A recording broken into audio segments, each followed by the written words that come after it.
Today in Coffee with Dan, I'm going to discuss about sports, but in a different angle.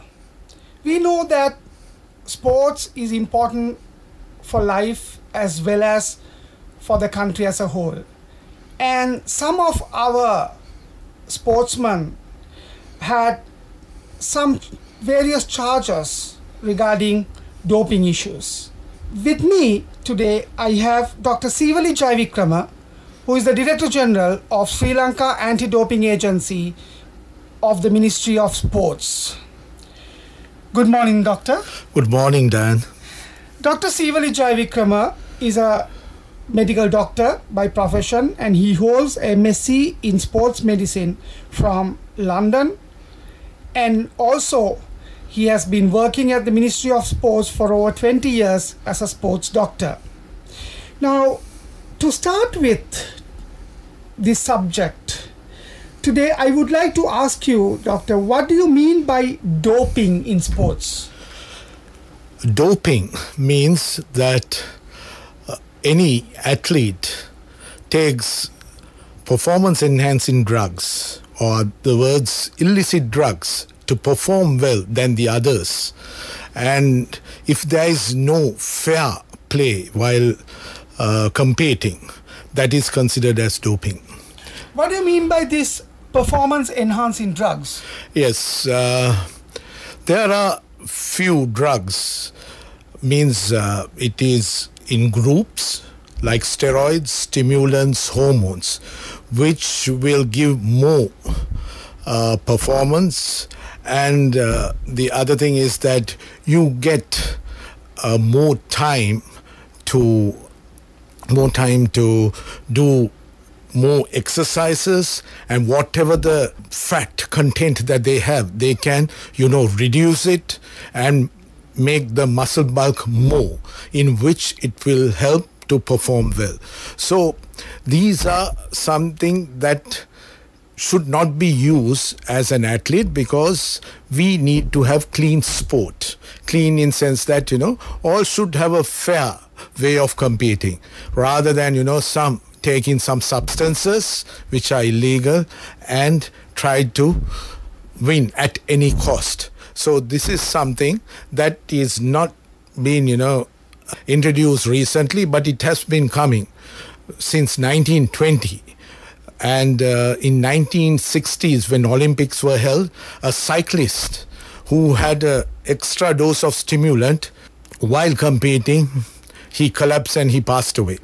So when they did the post-mortem, and they found that he was in an overdose of stimulant, and which is not been, because health-wise it is not being allowed to use, but these athletes, they want to see somehow try to win at any cost, trying to, use any substance. So in 1960 itself, International Olympic Council decided that they have to introduce a prohibited list of drugs. And they issued all this, and then they conducted tests later. And that after that there had been major events like Commonwealth Games, Asian Games, University Games, military games like that. So then they too try introduce, and not only major events, but if you take the FIFA, the football, World Cup football, rugby, cricket, all that, it comes. So they too introduce. Now all the countries which are engaging in sports have to ratify under UNESCO Convention Against Doping in Sport. So Sri Lanka also has ratified, and we have our own act in which was passed through the Parliament, that is called the Convention Against Doping in Sports, Act number 3 of 2013. Before we get into a more regulatory type discussion, I would like to ask you now, this particular menace has come from international stage to even to the school levels. Now there are incidents where we hear that even school sportsmen take these substances. But out of the prohibited list of these drugs that you mentioned, there could be instances where a particular sportsman take this drug as a kind, not as a performance enhancing, but for a certain illness. So how do you distinguish these circumstances? A good question, Dan. This is something because this test has the prohibited list is listed according to the Western medicine is concerned. So now when it comes to a sportsman or a normal person, even if he gets sick and if he goes to a doctor, certain drugs are there in that prohibited list which is being prohibited for a sportsman. So that's why a sportsman cannot take whatever the medicine which is being available. He or she has to go, when she goes to a doctor, family doctor even, she has to mention that I am a sportsman, I am regularly tested for this doping, so please give me medicine which are not prohibited in this prohibited list. So there are instances where you need to take when there's life-threatening. For example, shortness of breath or severe asthma in conditions, sometimes you have to rush to the hospital to get nebulized. And they use this salbutamol or Ventolin tablets. So tablets-wise, it is prohibited at any cost. That means when you're not competing or while competing. So sportsmen cannot take Ventolin tablets. So at that particular time, when you have to be administered at emergency, you have to get a prescription from the doctor stating that this was his condition and I have to treat with this. Then that athlete has to give us, that is Sri Lanka Anti-Doping Agency, that prescription, and then we will issue a therapeutic use exemption form. That means we allow certain times to use this prohibited substance if it is life-threatening. Take great Wasim Akram. He is a diabetic, juvenile diabetic. He has to use insulin as the hormone, right? So he has to get a therapeutic use exemption approved to use that drug. But he needs to have the investigations done to get that report approved. Now, we have heard in the media or in other publications that in this sports arena, they take the urine samples and they call urine A sample and B sample. What is this all about? Yeah, now it can the urine sample from a athlete can be taken at any time, means out of competition or in competition. Sometimes we visit their home and get a sample, or when they are training at gym or the grounds, we go and take a sample. So that is allowed internationally. And now the same sample that they collect, and they have to collect 90 ml of urine, and we divide it into two bottles. It is called A and B, as you stated.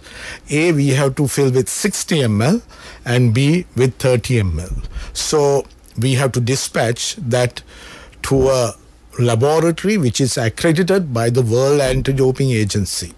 So the closest is Delhi laboratory in India. So we sent it, and if the A sample, because they will check the A bottle first, and if it is positive with any prohibited substance, they will inform us, and also they will send a copy to the World Anti-Doping Agency and to the international federation that player is representing the local sport. So all know that when there is a positive case, that there is this person from this country has become positive. So we call this athlete and ask whether this is what we have got, that you have been fined as a positive case, and whether you are going for the B sample. If there's a doubt, you can go for the B sample.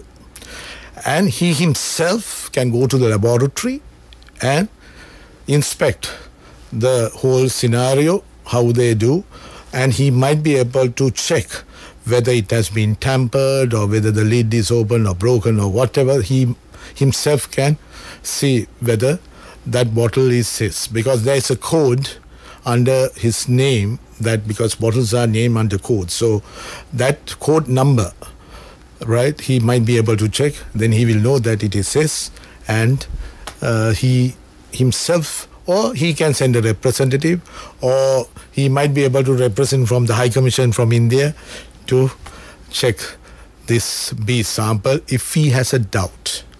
All right.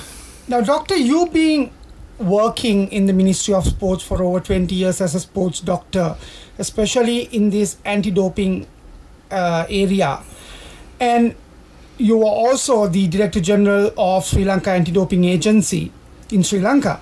Can you tell about something about what the SLADA, or the Sri Lanka Anti-Doping Agency, is doing and its main objectives and functions in this regard? Yeah.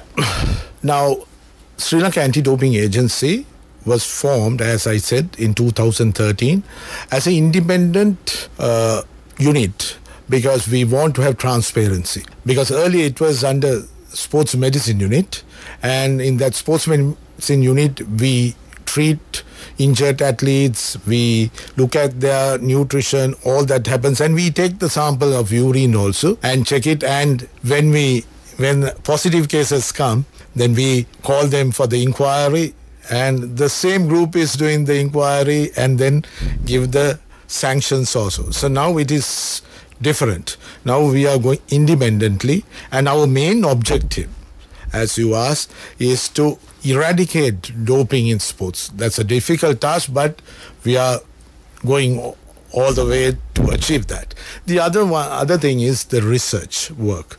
Now you might ask, what's the research work that we are doing? We know that most of athletes comes from rural areas, and they have been from the kindergarten age to school level, and when they reach adulthood even, they are more prone to use Ayurvedic treatment or singular or homeopathic treatment like that. So there aren't much of this tests being done, whether it contains any prohibited drugs or not. So our unit has taken that place to establish a research unit, mainly try to do with aristas, kasaya stuff which are available in the market, and see whether there are any prohibited drugs in it. Because the reason is that now they have given normally the sanctions go up to 4 years for the first offense. That's too much for an athlete, to come back again for the sport, to achieve something. So I take this opportunity to get the listeners to take this message to our children and to you even, because there are certain people who attend gyms for strength and conditioning and for lifestyle is concerned. They sometimes are prone to take these supplements. We don't know exactly what contains in those supplements. So Sri Lanka Anti-Doping Agency is quite connected to the international body, or what we call the World Anti-Doping Agency, WADA. What is the kind of relationship that SLADA and WADA has, and how does this anti-doping matters are dealt internationally? Yes, Dan. Now, I mentioned earlier that the International Olympic Committee was handling this issue till 1999. And 1999, the World Anti-Doping Agency established, and its headquarters is at Montreal, Canada. Now, all the countries which are taking part, they have to adhere to this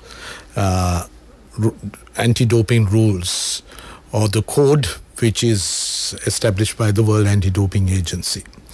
So we have to be compliant if we have to compete in this international meets. So we are a stakeholder of World Anti-Doping Agency, and there are international standards of testing laboratories, then prohibited list is concerned, the procedures of checking the urine and all that, we have to, adhere to that concept.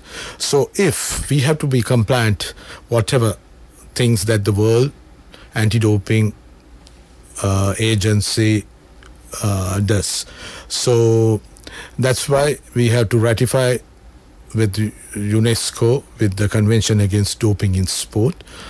And so all the federations, international federations, local federations, then all the anti-doping organizations in each country have to go through this procedure of whatever the World Anti-Doping Agency has been, brought up.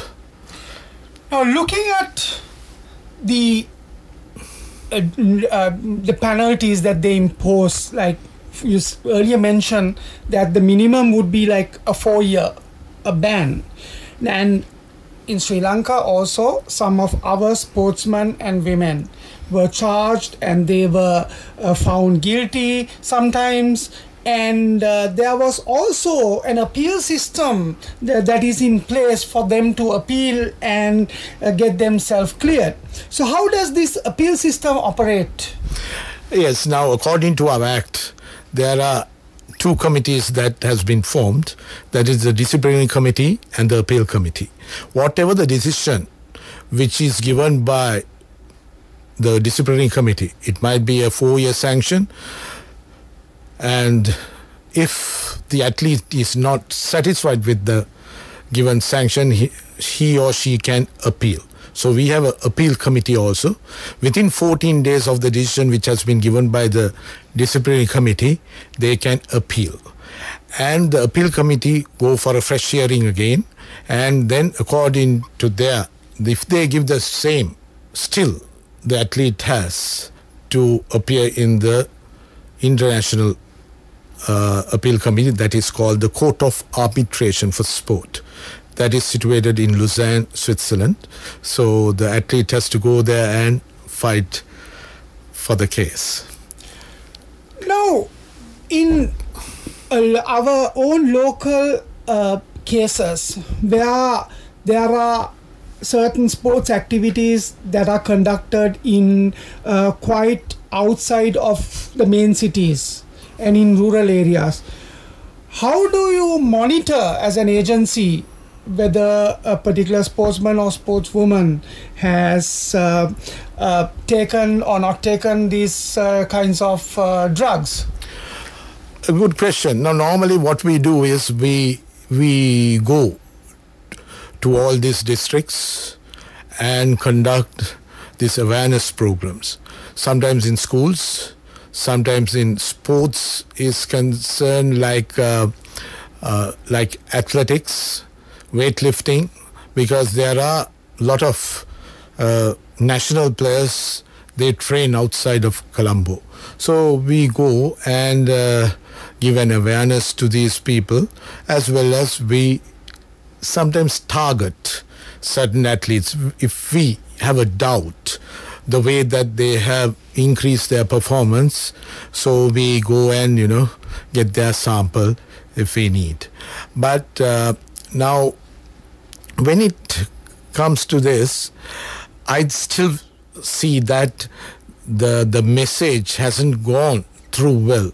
Only through media, electronic media, then print media, that we can, give a more benefit of this awareness to the public. And this is something we need to cater, because this is, as earlier said, this is quite new to Sri Lanka, only 4 years, and the government is also trying hard to help us with all the finances, because these tests are quite expensive. One urine sample costs about $240 to $250. So that government has to, pay for that. So we try to, educate mostly with the teachers, then the instructors, physical instructors as well, and parents especially, because parents also should know what type of food or what type of things that their children has to have to get that energy that has been, lost while doing their exercises. So we have nutritionists all over. In most of the hospital, they can go and get some advice from them. Or even there is this institution of sports medicine in Colombo. You can write or you can visit there and get instructions regarding this nutrition is concerned. Because mostly these drugs are concerned is, as I said before, for performance. Performance, it should be taken orally or by IV or IM or whatever route is concerned. But that has to be really the parents, especially for children's sake, because children get, carried away with this supplements which are called, that it will cause damage to their health and the performance also in the future engagements are concerned. I like to discuss about these supplements. Nowadays, a lot of school children are used to take supplements in sports. How do you distinguish these supplements with the prohibited lists of substances? The danger of this is these supplements doesn't come under the Food and Drug Authority. It is not registered under these two, and it is not considered as a nutrient or a medicine. So that's in America also it is the same. But whatever which is in the label, sometimes it is not there, but it might contain in that powder. So you might come and tell us, it is not there, but we have taken, and how did we become positive? But whatever, according to the World Anti-Dope Code, there's a thing called strict liability. Strict liability is whatever the prohibited substance which is inside your system, inside your body, it might be taken intentionally or unintentionally, but still you are responsible for it. So you're going to get sanctioned for it. So that's why you have to be very careful.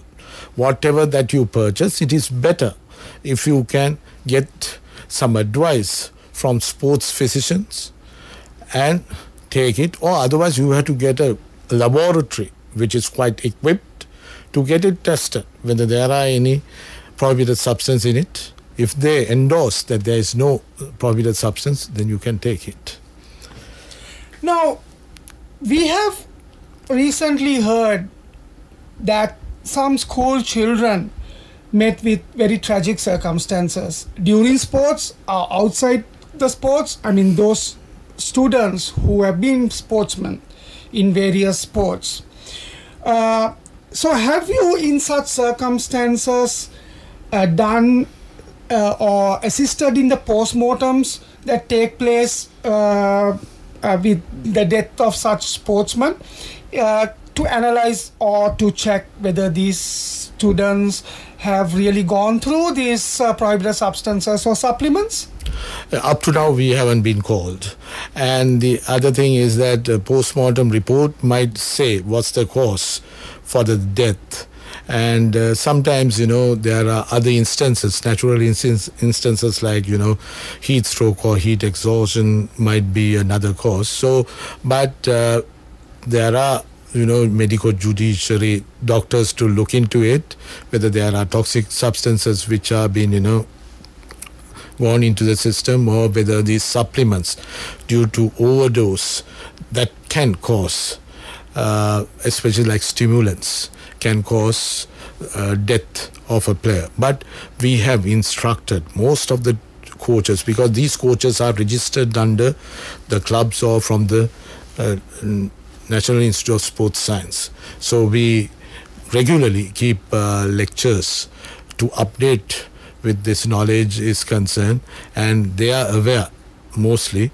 But the thing is, sometimes these children, without the coach's advice, they go on their own, and sometimes, they take it. So that's the dangerous aspect of this sport is concerned. So that's why we say that especially parents who are listening this program, I advise you to take more care about your child who is taking part in sports, especially children who are going to gyms, and see what they take and be aware. We are there to support or give advice regarding this matter to stop this menace. Doctor, my final question for today is, what are the futuristic health risks associated in doping?